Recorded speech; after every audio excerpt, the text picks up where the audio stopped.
Hey everyone, Andrew here, bringing you another video review, and today we're going to be doing Swamp Thing, issue number 5. Take a look at this comic cover right here. Now, where we last left off on Swamp Thing, things were getting pretty serious. The young boy, whose name I believe is William, is starting to become more and more in control of his power over the Rot, and there seems to be a bit of a connection going on between Alec, and the white-haired woman who I believe his name is Abigail. Although I could be wrong, so if I am, just, I don't know, reach through your computer and smack me in the face. So anyways, this issue, again, things start to go down. William shows up with his full power over the Rot and some pretty disgusting-looking creatures, like three-headed bulls that are rotting away and cows that are mixed with pigs, and God, I couldn't even explain it. And it's up to Alec Holland and also Abigail, again, I hope that's the right name, to fight off against William. And they do a pretty decent job at holding him at bay.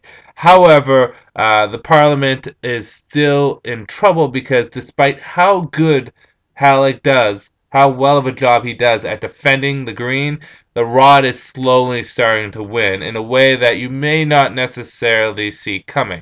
Some people might. I did. But you may not necessarily see coming because it was only slightly hinted here and there throughout the Swamp Thing comic.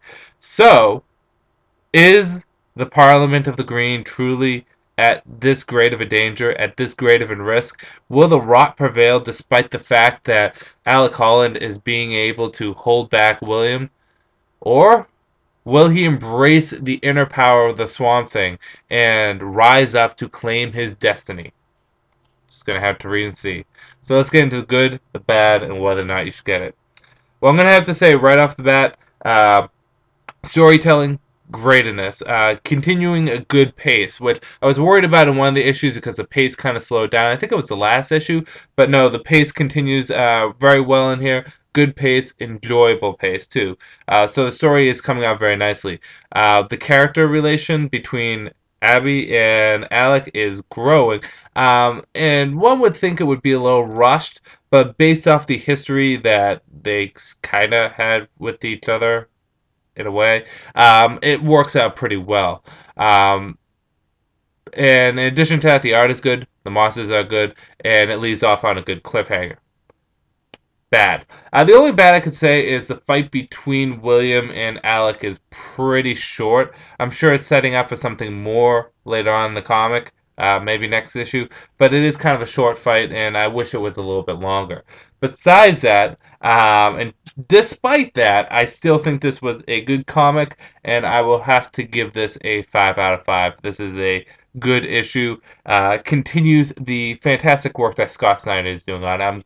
Scott, if you can hear me, which you probably can't, talking to you, thank you for seducing me into picking up this comic because it was a very good comic. Very good, enjoyable, pick it up. There's not much more I can say other than that. This has been consistently good. I think the lowest rating I've given this is a 4 out of 5 stars. And so, yeah, pick it up. Enjoyable. This is Andrew saying peace out for now.